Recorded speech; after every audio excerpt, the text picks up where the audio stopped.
करने निकला हूँ। तो मैं कुछ काम खास तो कर नहीं सकता था, दुर्बल था, ईंट पत्थर तो नहीं धो सकता, मगर मेरी रुचि विज्ञान और गणित में थी। तो मैंने सोचा मैं बच्चों को जाके पढ़ाऊंगा लद्दाख में। तो मैं चल पड़ा शिक्षकों से अनुमति लेकर छुट्टियों में जब हमारे सारे बच्चे इंडस्ट्रियल टूर पर, औद्योगिक पर्यटन पर जाते थे, तो मैं अनुमति लेकर लद्दाख चल पड़ा, वहाँ बच्चों को पढ़ाने लगा। और उस समय के जो कोचिंग ट्यूशन के बहुत बुरे प्रणाली चल रही थी शहर में, उसको तोड़ते हुए बहुत कम पैसे में बच्चों को पढ़ाने लगा और बहुत ही सृजनात्मक क्रिएटिव तरीकों से पढ़ाने लगा। और बच्चे देखते ही देखते इतने आए कि मैं 1-1.5 महीने में लखपति बन गया। आज के हिसाब से देखें तो 18 वर्ष की उम्र में 3-4 लाख मैंने कमा लिए थे 1.5 महीने में। इससे मेरे दिल में पैसे के लिए जो पागलपन होता है वही खत्म हो गया, क्योंकि पैसा तो जब चाहिए कमा लो, 1.5 महीने में 3 साल का खर्चा आ जाएगा। तो कुछ करना चाहिए, और करना मेरे सामने ही था। बच्चे जिनको मैं पढ़ा रहा था वो बहुत होनहार थे, बहुत जिज्ञासु थे, मेहनती थे, मगर जब परीक्षाएं आती थी तो सब फेल हो जाते थे। वो जाया करते थे तब 95% फेल हो जाते थे 10वीं की कक्षा में। वो इसलिए नहीं कि बच्चे बुरे थे या उनका दिमाग कमजोर था, मगर शिक्षा प्रणाली फेल हो जाती थी। लद्दाख के बच्चों को उर्दू में सिखाया जाता था, ना कि मातृभाषा में। और फिर उदाहरण जो पुस्तकों में मिलते थे वो A for Apple, B for ball होता है, मगर पहाड़ों में 14,000 फुट पर E फॉर एलिफेंट किसे समझ आए। और फिर F फॉर फैन, पहले से बच्चे ठिठुर रहे हैं -20 में, और फिर F फॉर फैन बता रहे हैं master ji. F for fan, इससे F आसान हो जाए। तो बच्चे पूछते हैं ये F फॉर फैन होता क्या है मास्टर जी? तो मास्टर जी भी सिर खुजलाते हैं, बोलते हैं बेटा ऐसा सुना है, देखा तो मैंने भी नहीं, ये आपको शीतल रखता है। और बच्चों की आंखें फट जाती थी। शीतल, इससे ज्यादा किसको जरूरत है और शीतल होने की? तो ऐसे प्रणाली में बच्चे फेल होते थे। ये हैरानी की बात नहीं थी। मैं तो बाद में हैरान होने लगा कि वो 5% कैसे पास होते थे।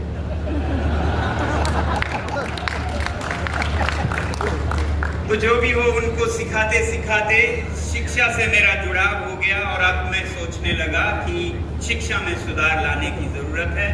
और शिक्षा में सुधार लाने के बारे में योजनाएं बनाने लगा। इंजीनियरिंग तो चलता रहा, मेरा पहला प्रेम था, मगर शिक्षा और ज्यादा अर्जेंट था, जलता हुआ आग था मेरे लिए सामने बच्चों की हालत देखकर। तो जब इंजीनियरिंग खत्म करके मेरे दोस्त कैलिफोर्निया में सिलिकॉन वैली जा रहे थे, मैं वापस लद्दाख गया शिक्षा में सुधार लाने के लिए। और फिर देखने लगा कि शिक्षा का कुछ मतलब ही नहीं है। हर चीज को जप रहे हैं, रट रहे हैं, समझ कुछ भी नहीं रहे हैं। सब कुछ कागजी है, कागजी ज्ञान, कागजी इम्तिहान, कागजी डिग्री, सब कुछ कागजी, सच में कुछ भी नहीं है। तो फिर हमने एक नया विद्यालय खोलने की सोची, जहां पर हर चीज करके सीखें, और बच्चे जब सबक या लेसन्स भूल जाएं तो उन्हें ना डांटें, बल्कि जो लेसन्स हैं उनको अनफॉरगेटेबल बनाएं, rather than scolding them for forgetting their lessons।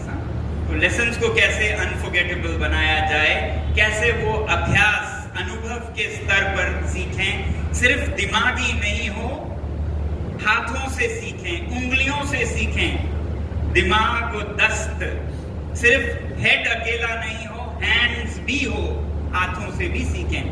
फिर आगे चलकर हमने बहुत अच्छी सफलताएं देखी बच्चों में, मगर सोचने लगे कि इस तरह से हेड तो ठीक है, कोई मतलब नहीं रहता, हेड से आप कितना बदलोगे, बल्कि हेड से आपको अहंकार आता है, से जब करें तो दुनिया बदलता है, मगर सिर्फ हाथों पर ही रखें शिक्षा को सीमित तो वो भी काफी नहीं है, क्योंकि हाथों का हुनर तो जेब कतरों के पास भी होता है। तो इन्हीं दो से अगर शिक्षा हो जाए तो फिर वो बहुत शिक्षित हो गए, दिमाग और दस्त से ही है बच्चों में।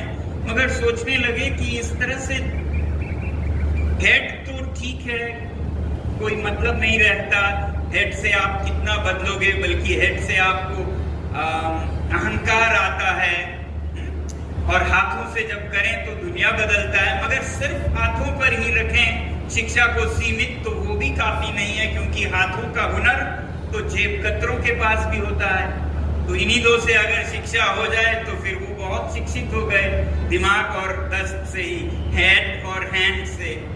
तो अगला, दिल करुणा से भरा हो, हार्ट की शिक्षा भी होनी चाहिए, हम ये सोचने लगे, और बच्चों के जीवन में उनके हृदय का जो शिक्षा है उस पर ध्यान देने लगे। और फिर इस तरह से देखते हुए हम बोलने लगे, ये अंग्रेजों ने जो हमें सिखाया है शिक्षा को, जो बोलते हैं बोलचाल में 3 R's of education, reading, writing, arithmetic, ये बेमानी है, इसका कोई माने नहीं है। वैसे भी तो रीडिंग, राइटिंग, अरिथमेटिक ये 3 R's हैं भी नहीं। ऐसे ही लोगों ने जो परिभाषा दी उसका हालत क्या होगा आप सोच सकते हैं, जो 3 R's सोचते हो।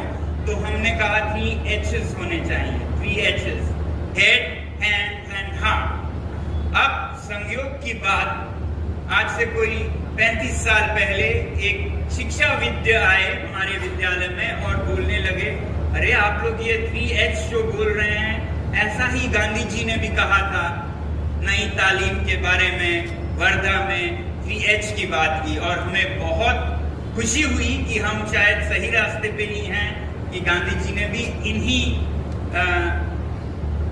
दिशा में अपने विचार रखे। तो इस तरह से एक्सीडेंटल एक गांधीयन हम खुद को पाने लगे, अरे ऐसा उन्होंने भी सोचा था। वैसे ही जब आगे चलकर शिक्षा को उसकी माने, उसकी अर्थ क्या जीवन में है और पृथ्वी पर है वो देखने लगे, तो उसमें हम बहुत कमी पाने लगे। शिक्षा केवल एक आर्थिक अभ्यास सा दिखने लगा, सिर्फ जीविका के लिए, लाइवलीहुड, इकोनॉमिक्स, कॉमर्स के लिए, सिर्फ पैसे कमाने के लिए। और इस पैसे कमाने की शिक्षा में जो पर्यावरण है उसका विनाश हो रहा है। तो इकोनॉमिक प्रोस्पेरिटी के लिए आप शिक्षा ले रहे हैं, मगर इकोलॉजिकल हार्मनी जो है, पर्यावरण का जो संतुलन है वो बिगड़ता जा रहा है। तो ये शिक्षा भले ही कभी काम आया हो, जब लोगों के पास खाने के लिए रोटी नहीं थी, पहनने के लिए कपड़े नहीं थे, मकान नहीं थे, मगर आज लोग खाना ज्यादा खाकर मर रहे हैं, भूख से भी ज्यादा। आज दुनिया में लोग ओबेसिटी और एक्सेसिव फूड से मर रहे हैं। आज जो हम जीवन शैली जी रहे हैं उसके कारण पृथ्वी का विनाश हो रहा है। तो इस शिक्षा में भी बदलाव आनी चाहिए, पर्यावरण मुखी होनी चाहिए। तो देखा गांधी जी ने भी इन्हीं बातों पर जोर दिया जब उन्होंने कहा कि there is enough in the world for everyone's need but not enough for everyone's greed। कि दुनिया में सबकी जरूरतें पूरे करने के लिए हैं, मगर सबकी लालच पूरा करने के लिए काफी नहीं है। यह जब उन्होंने कहा, जब उनसे पूछा गया कि क्या अब आप आजाद भारत को ब्रिटानिया जैसा बनाना चाहते हैं, अब तो आप आजाद हैं, वो बोले ब्रिटानिया को ब्रिटानिया बनने में पूरी पृथ्वी की जो संसाधन है वो शोषण करना पड़ा। अगर भारत जैसा देश यूनाइटेड किंगडम जैसा बनना चाहे तो 5 पृथ्वियों की आवश्यकता होगी। कहां से लाएंगे हम 5 पृथ्वियां? तो ये भी बिल्कुल वही था पर्यावरण के बारे में। दुनिया से दशकों बल्कि शतक पहले वो पर्यावरण का सोच रहे थे, या फिर जब उन्होंने कहा live simply so that others में सिंपली लिव, सादगी भरा जीवन जिए। ये बहुत ही अग्रगामी विचार हैं, प्रोग्रेसिव हैं। आज दुनिया में आप देखेंगे पर्यावरण पर बहुत लोग बातें करते हैं, अमेरिका से लेके यूरोप से जो बुद्धिजीवी माने जाते हैं वो सब लगे हुए हैं पर्यावरण के लिए कोई समाधान निकालें जो विनाश हो रहा है। मगर आप देखेंगे कि सभी इसी मुद्रा को खत्म करके देश में बिजली का जो वेस्टेज हो रहा है वो और बढ़ाएंगे, क्योंकि हमने देखा जब हम पदयात्रा पे आए तो बिजली का होता क्या है हमने देखा। दिल्ली में, चंडीगढ़ में लोग 45 डिग्री के गर्मी में अंदर रजाई पहनकर सोते हैं, कंबल पहनकर, एयर कंडीशनर को 18 डिग्री करके।